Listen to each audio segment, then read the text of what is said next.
नमस्कार दोस्तों, आप सभी का हमारे YouTube चैनल पर हार्दिक स्वागत है। इस YouTube चैनल पे अपने जो नई सीरीज स्टार्ट की थी क्या करंट अफेयर्स की, जो कि वीकली करंट अफेयर्स था, उसके इस सीरीज़ के 2 वीडियो आ चुके हैं। ये अपना तीसरा वीडियो है। तो पिछले वाले वीडियो में अपन ने देखा था कि पिछले वाला जो वीडियो था उसके अंदर आप लोगों ने बहुत कम देखा। अगर आप लोगों को पसंद नहीं आया वीडियो तो आप बता दीजिए कि ये वीकली जो करंट अफेयर्स की सीरीज़ है वो आपको नहीं चाहिए, तो इसके अलावा अपन कोई दूसरी सीरीज़ लेके आएंगे। और अगर पसंद आ रहा है, आप अच्छे से देखिए, अच्छा मैटर लेके आ रहे हैं, तो आप इसको अपने दोस्तों के साथ भी शेयर कीजिए और हमारे चैनल को सब्सक्राइब कीजिए। चलिए शुरू करते हैं आज का वीडियो। इस वीडियो में अपन बात करेंगे 4 मई से लेके 10 मई तक के करंट अफेयर्स के बारे में। कितने की? 4 मई से लेके 10 मई तक का जो सप्ताह रहा उसके बारे में अपन इस वीडियो में चर्चा करेंगे। सबसे पहला क्वेश्चन देखते हैं अपन कि जो शोभना नरसिम्हन है वो जेएनयू में प्रोफेसर हैं और उनको क्या दिया गया है? मानद सदस्य बनाया गया है। किसमें? American academy of arts and sciences में अंतर्राष्ट्रीय जो मानद सदस्य है उसके रूप में चयनित किया गया है। किसको? शोभना नरसिम्हन को, जो कि जेएनयू में क्या है? प्रोफेसर है। इसके बाद में आगे बात करें कि जो ई नाम प्लेटफॉर्म है उस पर सरकार ने 200 नई मंडियां जोड़ी हैं। किस पे? ई नाम पे। ई नाम। अब ये ई नाम क्या है? इलेक्ट्रॉनिक नेशनल एग्रीकल्चर मार्केट, ई नाम के नाम से प्लेटफॉर्म बनाया है। और ई नाम पे क्या है? टोटल मंडियाँ कितनी हो गई? अब 785। और ये इसलिए किया गया है, ई नाम इसलिए बनाया गया है कि जैसे किसी मंडी में कोई भाव कुछ है, किसी दूसरी मंडी में भाव दूसरा है, तो किसान है वो अपने जो फसल है उसको अच्छे मूल्य पे बेच सके, जिस मंडी में ज़्यादा भाव मिले उस मंडी में वो अपना अनाज बेच सके। इस वजह से इसको स्टार्ट किया गया है। इसमें अभी फिलहाल 200 नई मंडियाँ जोड़ी गई हैं। 585 पहले थी। इस प्रकार टोटल कितनी होगी? 785 हो गई है। ठीक है दोस्तों, आगे वाले क्वेश्चन की अपन बात करते हैं। आगे वाले क्वेश्चन में क्या कहा गया है कि जो महाराष्ट्र सरकार है उसने क्या महात्मा ज्योतिबा फुले जन आरोग्य योजना शुरू की है। तो महात्मा ज्योतिबा फुले जन आरोग्य योजना शुरू की है और ये क्या 100%, 100% क्या है? निःशुल्क है। क्या है? निःशुल्क है। किस चीज़ के लिए है ये? जो ये महात्मा ज्योतिबा फुले जन आरोग्य योजना है किसके लिए? कोविड-19 के लिए, यानी कि जो कोरोना वायरस है उसके इलाज के लिए निःशुल्क एक योजना है, जो कि महाराष्ट्र के जितने भी नागरिक हैं उनको सबको ये उपलब्ध कराई जाएगी, चाहे कोई गरीब हो चाहे कुछ भी हो, सबको क्या है? निःशुल्क है। किसके लिए? कोरोना के लिए।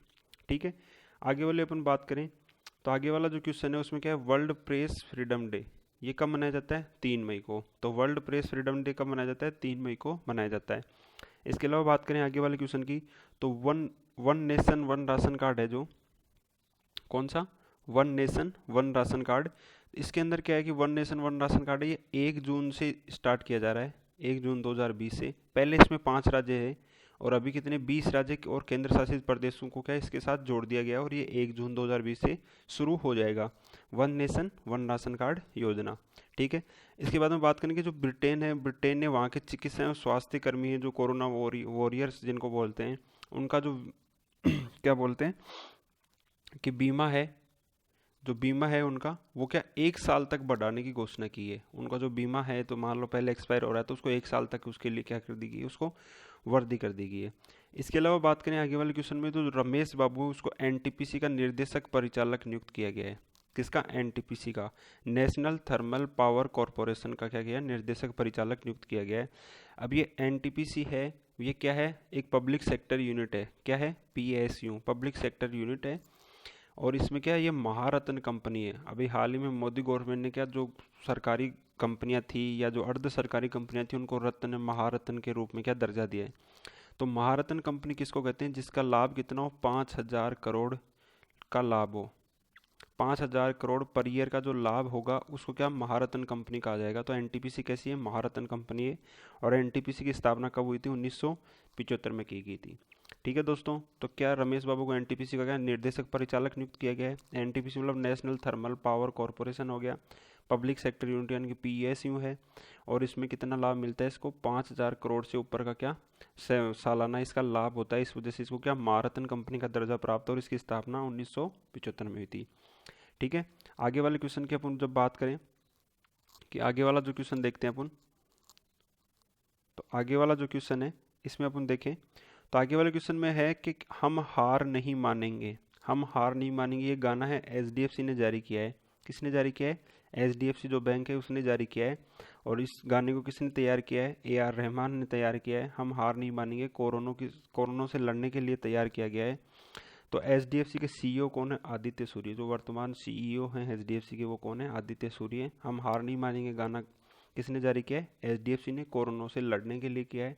और इस गाने को किसने तैयार किया है, किसने कंपोज किया है? ए आर रहमान ने किया है। इसके बाद में आगे वाला क्वेश्चन देखें अपन। तो अंतर्राष्ट्रीय अग्निशमन दिवस है वो कब मनाया जाता है? 4 मई को मनाया गया है।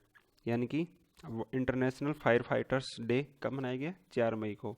इसके अलावा जो टिकटॉक है उसने एक अभियान शुरू किया, मत कर फॉरवर्ड, कि जितने भी गलत मैसेज आते हैं, जो कि भ्रमित मैसेज आते हैं व्हाट्सएप पे वगैरह पे, तो उनको क्या अपन फॉरवर्ड कर देते हैं बिना उनकी जांच पड़ताल के। तो टिकटॉक ने इसके ऊपर क्या किया है? अभियान शुरू किया है कि मत कर फॉरवर्ड। इसके अंदर विराट कोहली, अनुष्का शर्मा, आयुष्मान खुराना वगैरह बड़े बड़े सेलिब्रिटीज इस अभियान से जुड़े हैं और ये अभियान टिकटॉक ने शुरू किया है। इसके अलावा बात करें कि जो वाडा है, वर्ल्ड एंटी डोपिंग एजेंसी है, तो इसने भारतीय जो डिस्क थ्रोअर है संदीप कुमारी, तो ये डोपिंग में क्या फेल हो गई, तो इसको 4 साल का प्रतिबंध लगा दिया गया है। कितने साल का? 4 साल का प्रतिबंध लगा दिया गया है। जो वाडा है इसका मुख्यालय कहाँ है? इसका मुख्यालय मॉन्ट्रियल कनाडा में, मॉन्ट्रियल कनाडा में है।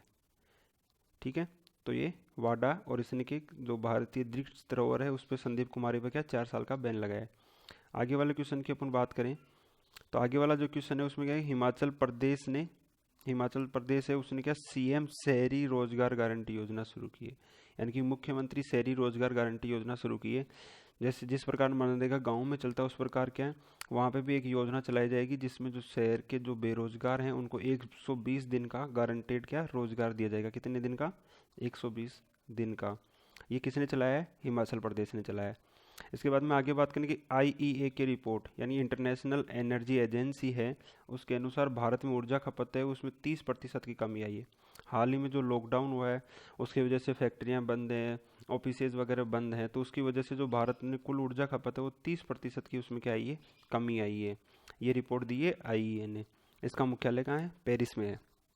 ठीक है, इसके बाद में आगे वाले क्वेश्चन की अपन चर्चा करें तो आगे वाला जो क्वेश्चन है कि डीआरडीओ की लास्टेक जो प्रयोगशाला है उसने यूवी कीटाणु शोधन यानी कि अल्ट्रा वोयलेट कीटाणु शोधन टावर विकसित किया है, जिसके अंदर क्या अल्ट्रा वोयलेट किरणों से क्या होगा, जो कीटाणु हैं, जो कोविड-19 है या जो इसके जर्म्स हैं, मतलब जो संक्रमण है वो रुक सके। इस वजह से इन्होंने क्या यूवी कीटाणु शोधी क्या टावर विकसित किया है। किसने? डीआरडीओ की लास्टेक प्रयोगशाला ने। इसके अलावा आगे बात करें कि जो डॉक्टर हर्षवर्धन है अपने चिकित्सा मंत्री हैं, स्वास्थ्य मंत्री, उन्होंने कोविड कथा नाम से क्या मल्टीमीडिया गाइड लॉन्च किया है। क्या? कोविड कथा नाम से क्या मल्टीमीडिया गाइड लॉन्च किया है, जो पूरे विश्व में जो कोविड-19 फैल रहा है, कोरोना वायरस फैल रहा है, उसके बारे में क्या जानकारी देगा कि कैसे फैल रहा है, क्या है, उसके बारे में संपूर्ण जानकारी एक मल्टीमीडिया के तहत क्या गाइड करेगा लोगों को। ठीक है, इसके बाद में आगे वाला अपन क्वेश्चन की बात करें। आगे वाले क्वेश्चन की बात करें कि जो पुलित्जर पुरस्कार है पत्रकारिता के सेक्टर में दिए जाते हैं, तो पुलित्जर पुरस्कार हैं वो अमेरिका के जोसेफ पुलित्जर एक क्या थे? प्रकाशक थे, मतलब पत्रिका के प्रकाशक थे। उनकी याद से 1917 से ये पुरस्कार दिया जा रहा है। कब से? 1917 से ये पुरस्कार स्टार्ट किया गया है, पुलित्जर पुरस्कार। 2020 में ये जो पुरस्कार है वो किसको दिया है? मुख्तार खान, यासीन डार और चन्नी आनंद। ये तीनों कहाँ के? जम्मू कश्मीर के हैं। और जम्मू कश्मीर में हाल फिलहाल में जो कर्फ्यू लगा था 370 हटने के बाद में, तो उसके बीच की जो फोटोएं थी उनके लिए इन तीनों को क्या दिया गया है? ये अवार्ड दिया गया है। कौन सा? पुलित्जर पुरस्कार। मुख्तार खान, यासीन डार और चन्नी आनंद को। कब से दिया जा रहा है ये पुरस्कार? 1917 से। ठीक है, आगे वाले क्वेश्चन की अपन बात करें।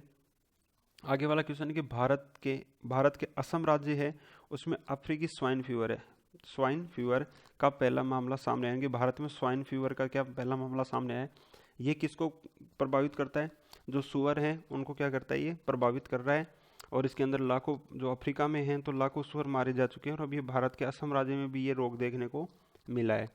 इसके अलावा बात करें कि जो स्वयं सहायता समूह है उसको गवर्नमेंट ने क्या एक बाजार उपलब्ध करवाया है कि भाई अभी लॉकडाउन चल रहा है, तो स्वयं सहायता समूह है उसके अंदर लोगों को कैसे, मतलब इनकी जो लोग हैं इनको रोजगार कैसे मिल सके, तो गवर्नमेंट ने ई मार्केट जो सेल है उनका जो प्लेटफॉर्म है उस पर दशरस कलेक्शन नाम से क्या इसकी शुरुआत की है, जहाँ पे दशरस कलेक्शन में किसके जो प्रोडक्ट हैं वो मिलेंगे? स्वयं सहायता समूह के द्वारा तैयार किए गए प्रोडक्ट वहाँ पे मिलेंगे। इसके अलावा बात करें विश्व हाथ स्वच्छता दिवस, तो विश्व हाथ स्वच्छता दिवस कब मनाया जाता है? 5 मई को मनाया जाता है। ध्यान रखना, भारत में स्वच्छता दिवस कब मनाया जाता है? 2 अक्टूबर को, यानी कि गांधी जयंती को मनाया जाता है। जबकि विश्व हाथ स्वच्छता दिवस कब मनाया जाता है? 5 मई को। ठीक है। इसके बाद में आगे वाले क्वेश्चन की अपन चर्चा करें तो आगे वाला क्वेश्चन है कि यूपी सरकार ने आरोग्य सेतु ऐप है, जो कि भारत सरकार का ऐप है, वो क्या अनिवार्य किया है। अगर कोई व्यक्ति बाहर निकल रहा है, लॉकडाउन चल रहा है, लॉकडाउन 3.0 चल रहा है, तो कोई व्यक्ति अगर बाहर अपने घर से बाहर निकल रहा है किसी जरूरी कार्य से, तो यूपी सरकार में अनिवार्य है कि उसके मोबाइल में क्या आरोग्य सेतु ऐप होना ही चाहिए। ये मुख्यमंत्री योगी आदित्यनाथ जी की क्या निर्देश हैं कि प्रत्येक नागरिक के में क्या होना चाहिए, आरोग्य सेतु ऐप होना चाहिए। इसके अलावा बात करें कि जो रूस है, रूस ने आर्कटिक क्षेत्र की जलवायु और पर्यावरण की निगरानी के लिए अपना पहला उपग्रह, यानी कि जो आर्कटिक क्षेत्र है वहाँ की जलवायु, वहाँ का जो ओजोन होल है वो अभी हाल फिलहाल में वापस भर गया। मतलब पहले वहाँ पे होल हो गया था, जो कि वापस रिपेयर हो गया इस लॉकडाउन में, या कैसे भी जलवायु जो भी क्रियाएं हुई उस वजह से। और वहीं पर उन्होंने क्या एक उपग्रह लॉन्च किया जिससे वो वहाँ की स्थिति के ऊपर क्या नियंत्रण देख सके। इसके अलावा फेसबुक ने आई फॉर इंडिया कंसर्ट शुरू किया है। अगर आप फेसबुक खोलते होंगे तो कई जगह आपको ऐड दिखता होगा आई फॉर इंडिया। तो ये फेसबुक ने आई फॉर इंडिया कोविड-19 से के लिए जो पैसा है, पैसा जुटाने के लिए जो भारतीय सेलिब्रिटीज हैं उनके साथ मिलकर क्या आई फॉर इंडिया कंसर्ट शुरू किया है। इसके बाद में आगे वाला क्वेश्चन की बात करें तो सरिता कोमती रेड्डी है, जो भारतीय मूल की महिला है, उनको न्यूयॉर्क की संघीय अदालत में, जो न्यूयॉर्क की संघीय यानी कि न्यूयॉर्क का जो हाई कोर्ट है उसके अंदर बतौर न्यायाधीश नामित किया है, यानी कि वहाँ का न्यायाधीश बनाया गया किसको, सरिता कोमती रेड्डी को। ठीक है दोस्तों, आगे वाले क्वेश्चन की अपन जब चर्चा करें कि जो फ्लिपकार्ट है, फ्लिपकार्ट ने अपना नया सीईओ किसको बनाया है, श्रीराम वेंकटरमन को। जो फ्लिपकार्ट वेबसाइट है जो ऑनलाइन सामान बेचती है, तो उसने अपना नया सीईओ किसको बनाया है, श्रीराम वेंकटरमन को क्या किया है, नियुक्त किया है। इसके अलावा जो त्रिपुरा सरकार है उसने भ्रष्टाचार की शिकायत के लिए क्या किया है, व्हाट्सअप नंबर जारी किया है। तो व्हाट्सअप नंबर जारी करने वाला राज्य कौन सा है, त्रिपुरा है।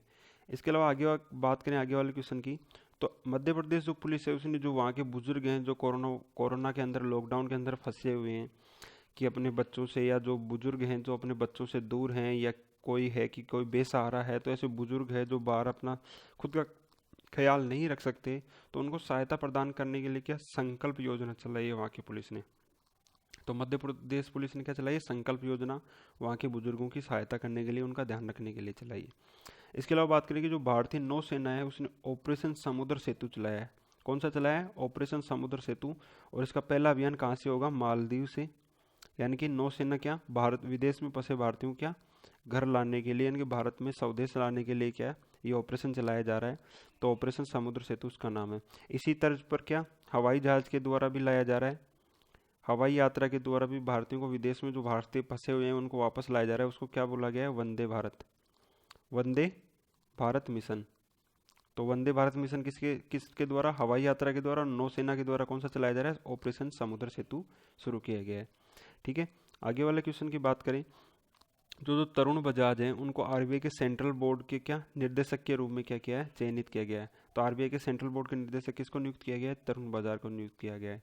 इसके अलावा जो बीआरओ है, बॉर्डर रोड ऑर्गेनाइजेशन है, जो कि अंतर्राष्ट्रीय अंतर्राज्यीय सीमा के ऊपर कोई रोड, मतलब कोई मार्ग होता है तो उसके ऊपर सड़क बनाने का कार्य किसका है, बीआरओ का है। तो बीआरओ ने कहा है कि सितंबर 2020 तक जो अटल सुरंग है उसका कार्य पूर्ण कर लिया जाएगा।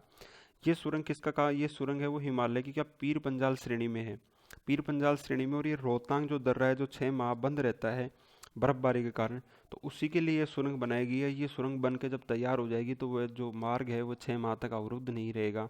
इस सुरंग के द्वारा यातायात क्या प्रभावी नियमित रूप से चलता रहेगा। इसके बाद में आगे बात करें, सरकार ने सरकारी एजेंसियों और आरपीए यानी कि रिमोटली पायलटेड एयरक्राफ्ट सिस्टम है, जो कि अपन बोल सकते हैं एक तरह से ड्रोन होते हैं, उनको तेज़ी से स्वीकृति देने के लिए गरुड़ अभियान चलाया है। यानी कि इनको तेजी से स्वीकृति देने के लिए, जिससे कि कोरोना के खिलाफ क्या जंग में कोई भागीदार बन सके, उसके क्या गरुड़ अभियान चलाया गया है। ठीक है दोस्तों, आगे वाले क्वेश्चन की बात करें अपन, तो आगे वाला जो क्वेश्चन है, हाल ही में बुद्ध पूर्णिमा मनाएगी, क्या मनाएगी, बुद्ध पूर्णिमा या वैशाख पूर्णिमा। जो बुद्ध पूर्णिमा या वैशाख पूर्णिमा वो किस लिए मनाई जाती है, तो ये महात्मा बुद्ध के जन्म, महात्मा बुद्ध का जन्म, उनको ज्ञान की प्राप्ति और उनका निर्वाण, उनका निर्वाण। तो ये तीनों चीज़ें उनको एक ही दिन हुई, वो कब हुई, वैशाख पूर्णिमा को हुई। और वैशाख पूर्णिमा को फिर बाद में क्या बोल दिया गया, बुद्ध पूर्णिमा। यानी कि महात्मा बुद्ध का जन्म वैशाख पूर्णिमा को हुआ, उनको ज्ञान की प्राप्ति वैशाख पूर्णिमा को हुई, और उनका महानिर्वाण भी वैशाख पूर्णिमा को हुआ। इस वजह से वैशाख पूर्णिमा को बुद्ध पूर्णिमा के रूप में मनाया जाता है, जो कि हाल ही में मनाई गई। ठीक है। इसके बाद में आगे वाले क्वेश्चन की अपन बात करें तो सरकार द्वारा आरोग्य सेतु IVRS शुरू किया गया है। IVRS अभियान शुरू किया गया है। आरोग्य सेतु ऐप पहले तो जानकारी देता ही था, अब इसके माध्यम से क्या है, ये 11 क्षेत्रीय भाषाओं में काम करेगा और इसके अंदर क्या किया है, 1921 पर टोल फ्री नंबर पे आपको मिस कॉल देना होता है। फिर वहाँ से कॉल बैक आएगा, वो आपसे कुछ सवाल जवाब करेंगे, कुछ सवाल पूछेंगे, उनको आपको सही सही जवाब देना है। फिर वो आपके आसपास के और आपको क्या आपको खबर दे देंगे कि आप सुरक्षित हैं, आप इस जोन में। ये सारी सूचनाएं देगा कौन, आरोग्य सेतु ऐप। और ये कितनी 11 क्षेत्रीय भाषाओं में भी कार्य कर रहा है। इसके अलावा बात करें कि जो सौरभ लोढ़ा है उनको भारत सरकार द्वारा नैनो साइंस एंड टेक्नोलॉजी 2020 में यंग कैरियर अवार्ड दिया गया है। किसको, सौरभ लोढ़ा को। तो नैनो साइंस एंड टेक्नोलॉजी 2020 में यंग कैरियर अवार्ड किसको दिया गया है, सौरभ लोढ़ा को दिया गया है। इसके अलावा बात करें कि मुस्तफ़ा अल कदीमी ने इराक के PM पद की शपथ ली। तो इराक के नए PM बने, उनका नाम क्या है, मुस्तफ़ा अल कदीमी। और हाल ही में क्या आगे वाला क्वेश्चन है कि हाल ही में आंध्र प्रदेश है, उसके विशाखापट्टनम यानी कि विजाग में स्टीरीन गैस क्या हो गई, लीक हो गई। ये किस में था, हिंदुस्तान कॉपर लिमिटेड में था। और ये क्या, इसके अंदर स्टीरीन गैस लीक हो गई। अब स्टीरीन गैस क्या है कि स्टीरीन गैस है वो ऑक्सीजन के साथ मिलकर क्या बना लेती है, जहरीली गैस क्या बना लेती है, कार्बन मोनोऑक्साइड CO बना लेती है। स्टीरीन और ऑक्सीजन मिलकर CO बना लेती है, जिसके कारण लोगों का दम घुटता है और दम घुटने से मृत्यु हो जाती है। तो इसके अंदर करीब करीब 10-12 लोगों से ज़्यादा क्या हो गए थे, मृत्यु हो गई थी, और कई हज़ारों की संख्या में लोग घायल हो गए थे। ठीक है।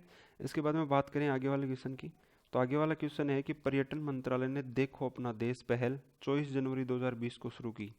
तो देखो अपना देश ये पहल कब, 24 जनवरी 2020 को शुरू की गई।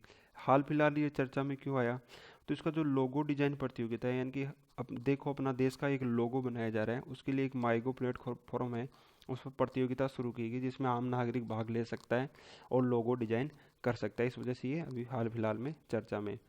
इसके अलावा नीति आयोग है, उसने एक अभियान चलाया है, सुरक्षित दादा दादी और नाना नानी अभियान। तो अभी हाल फिलहाल में आपने भी देखा कि लॉकडाउन 3 है, उसके अंदर कुछ रियायत दी गई है, लेकिन 65 वर्ष से ऊपर के आयु के जो बुजुर्ग हैं और 10 वर्ष से छोटी उम्र के बच्चे हैं, उनको कोई भी छूट नहीं दी गई है। तो उसी के तहत नीति आयोग ने एक अभियान चलाया है, सुरक्षित दादा दादी और नाना नानी अभियान की शुरुआत की है। इसके बाद में आगे वाले क्वेश्चन की अपन बात करें तो आगे वाला जो क्वेश्चन है उसने कहा गया है कि चीन ने एक अंतरिक्ष rocket the long March 5B launch किया है। क्या, द लॉन्ग मार्च 5B, ये चीन ने एक अपना अंतरिक्ष रॉकेट है वो लॉन्च किया है सफलतापूर्वक, जिसका नाम क्या है, द लॉन्ग मार्च। इसके अलावा विश्व एथलेटिक्स दिवस है वो कब मनाया जाता है, 7 मई को मनाया जाता है। कब मनाया जाता है, 7 मई को विश्व एथलेटिक्स दिवस मनाया जाता है। इसके अलावा बात करें IIT है, IIT दिल्ली, उसके वैज्ञानिकों और कुछ स्टूडेंट्स ने मिलकर क्या एन शेप मास्क बनाया है। ये एन शेप मास्क है वो 3 लेयर का है, और इसके अंदर जो सामान्य मास्क है उसको अपन ज़्यादा दिन यूज़ नहीं कर सकते, या एक बार या 2 बार धोने के बाद वो ख़राब हो जाता है। लेकिन ये एन शेप मास्क है, इसको करीब करीब 50 बार यूज किया जा सकता है। इसको सर्फ में भिगो के, धो के, सुखा के फिर वापस से पुनः से इसको यूज किया जा सकता है। तो ये एन शेप मास्क बनाया किसने, IIT दिल्ली के वैज्ञानिकों ने। ठीक है। इसके बाद में आगे वाले क्वेश्चन की अपन बात करें, जो केंद्रीय स्वास्थ्य एवं परिवार कल्याण मंत्रालय है, इन्होंने क्या आयुष संजीवनी ऐप का शुभारंभ किया है।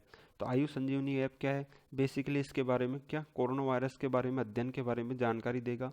जो इसके ऊपर रिसर्च करने चाहेंगे उसके ऊपर जानकारी देगा, और जो आम नागरिक हैं उनके कोई क्वेश्चन है, उनका कोई कौतूहल का विषय है, तो उसके बारे में जानकारी देगा कौन सा, आयुष संजीवनी ऐप। इसके अलावा बात करेंगे विस्टा एक्टिविटी पार्टनर्स है, उसने जियो प्लेटफॉर्म में 2.32% हिस्सेदारी खरीदी है 11,367 करोड़ में। आपने अभी फिलहाल में देखा था कि फेसबुक ने कितना खरीदा था, 9.99% किसने खरीदा था, फेसबुक ने खरीदा था। किस में, जियो में। अभी किसने खरीदा है, विस्टा एक्टिविटी पार्टनर्स ने। इसके अलावा जो सिल्वर लेक कंपनी है, कौन सी, सिल्वर लेक कंपनी अमेरिकी कंपनी है, उसने खरीदा है 1.15%, किसमें, जियो में। तो इस प्रकार 3 कंपनियों ने निवेश किया है जियो के अंदर। फेसबुक ने 9.99%, सिल्वर लेक ने 1.15% और विस्टा एक्टिविटी ने 2.32%। तो ये ध्यान रखना, ये क्वेश्चन पूछा जा सकता है। इसके अलावा आगे बात करें आगे वाले क्वेश्चन की, तो आगे वाला जो क्वेश्चन है उसमें कहा गया कि जो तमिलनाडु है उसमें ATM जैसी मशीनें लगाई गई है। अब तमिलनाडु में ATM जैसी मशीनें वो क्यों लगाई गई है, मास्क उपलब्ध करवाती हैं। क्या, मास्क उपलब्ध करा देती है। अगर अपन किसी बाजार में जा रहे हैं, भीड़ वाली जगह जा रहे हैं और अपने पास मास्क नहीं है, गलती से रह गए या कुछ ख़राब हो गया मास्क, तो वहाँ पे ATM जैसी मशीनें लगाई गई हैं भीड़ वाली जगह पे, जहाँ से ये मास्क आसानी से वहाँ से ख़रीदा जा सकता है 5 रुपये में। इसके बाद में बात करें कि जो विश्व थैलेसीमिया दिवस है वो कब मनाया जाता है, 8 मई को। तो विश्व थैलेसीमिया दिवस कब मनाया जाता है, 8 मई को। और इसके अलावा बात करें कि इराक नहीं आएगा, ईरान आएगा। तो ईरान है, उसने क्या अपनी करेंसी बदलने की घोषणा की है, उसने करेंसी बदल ली है, उसने अपनी करेंसी है वो रियाल से क्या कर दी है, तोमान कर दी है, तोमान। तो रियाल से उसने क्या कर लिया, तोमान कर लिया। इसके बाद में आगे बात करें, आगे वाला जो क्वेश्चन है उसमें कहा गया है कि यूएनईपी ने पुनः दिया मिर्जा को क्या बनाया, भारत का गुडविल एम्बेसडर बनाया गया। अब यूएनईपी क्या है, तो यूनाइटेड नेशंस एनवायरमेंटल प्रोग्राम, जो पर्यावरण सुरक्षा के लिए जो एक प्रोग्राम चला रहा है यूनाइटेड नेशन, उसका दिया मिर्जा को पुनः गुडविल एम्बेसडर नियुक्त किया है। पहले दिया मिर्जा थी, अब पुनः उन्हीं को नियुक्त कर दिया गया है। इसके अलावा बात करें टाटा ग्रुप है, उसने जेनरिक आधार कंपनी में 50% हिस्सेदारी खरीदी है। तो जेनरिक आधार कंपनी वो एक क्या फार्मा कंपनी है, क्या कंपनी है, फार्मा कंपनी है जो दवाइयों का काम करती है। और ये किसके द्वारा, एक जो यंग एंटरप्रेन्योर है उनके द्वारा बनाएगी, अर्जुन देशपांडे नाम है जिनका, उनके द्वारा बनाएगी। और इसमें अंदर टाटा ग्रुप ने क्या 50% का हिस्सेदारी खरीदी, इनकी घोषणा की है। आगे वाले क्वेश्चन की बात करें दोस्तों, तो यूपी है वो प्रत्येक जिला अस्पताल में वेंटिलेटर बेड उपलब्ध कराने वाला पहला राज्य बना। तो उत्तर प्रदेश सरकार है, तो उसके अंदर प्रत्येक जिला अस्पताल में वेंटिलेटर बेड क्या उपलब्ध करवा दिया गया है, और वो ऐसा करने वाला पहला राज्य बना है। इसके अलावा विश्व प्रवासी पक्षी दिवस कब मनाया जाता है, 9 मई को मनाया जाता है। विश्व प्रवासी दिवस कब मनाया जाता है, 9 मई को मनाया जाता है। राजनाथ सिंह ने कैलाश मानसरोवर यात्रा के लिए नए मार्ग का उद्घाटन किया है। जो कैलाश मानसरोवर का पहले जो मार्ग था वो चीन तिब्बत से होके जाना पड़ता था, लेकिन अभी ये क्या उत्तराखंड से होके लिपुलेख पास है उसके द्वारा जाना पड़ेगा। 80 किलोमीटर का ये नया मार्ग बनाया है। पहले क्या हवाई यात्रा ज़्यादा करनी पड़ती थी, अब सिर्फ 5 किलोमीटर की या तो ट्रेक करके चले जाओ या 5 किलोमीटर की क्या हवाई यात्रा करो। इसके अलावा बाकी 5 किलोमीटर तक क्या जा सकते हैं, अपन अपने पर्सनल व्हीकल से जा सकते हैं। पहले का जो था उसके अंदर लगभग 80% यात्रा किस में करनी पड़ती थी, चाइना में करनी पड़ती थी, जबकि अब 84% जो यात्रा का भाग है वो भारत में होगा और 16% भाग है वो चीन में होगा। तो ये बहुत ही अच्छा मार्ग बनाया है, और इसका उद्घाटन अभी हाल फिलहाल में जो अपने रक्षा मंत्री राजनाथ सिंह उन्होंने किया है। इसके बाद में आगे वाले क्वेश्चन की अपन चर्चा करें, तो आगे वाले क्वेश्चन है कि राहुल देव हैं वो पाकिस्तानी वायुसेना में पायलट के रूप में नियुक्त हुए। अब पायलट तो कोई भी बनता है, लेकिन ये इंपॉर्टेंट इसलिए है कि ये पहले हिंदू व्यक्ति हैं जो पाकिस्तान में क्या पायलट बने हैं वायुसेना में। तो कौन है, राहुल देव है। इसके अलावा जो कुमार संगकारा हैं जो पूर्व कप्तान थे श्रीलंका के, उनको पुणे एमसीसी का क्या मेलबोर्न क्रिकेट क्लब का क्या अध्यक्ष नियुक्त किया गया। अभी फिलहाल यही अध्यक्ष थे, अब कोरोना लॉकडाउन के चलते इनको पुणे के अध्यक्ष बना दिया गया है। इस प्रकार दोस्तों आज के पुणे चर्चा की है 4 से लेकर 10 मई तक की। अगर आपको ये वीडियो अच्छा लगे तो इसको लाइक कीजिए, शेयर कीजिए, कमेंट कीजिए कुछ आपके सुझाव। और अगर आपको नहीं पसंद आ रही है सीरीज़ तो आप बता दीजिए, कोई दूसरी सीरीज़ लेके आएंगे जिसके लिए हम एक वोटिंग करवा लेंगे। और अगर पसंद आ रही है तो ज़्यादा से ज़्यादा इसको देखिए। थैंक यू दोस्तों।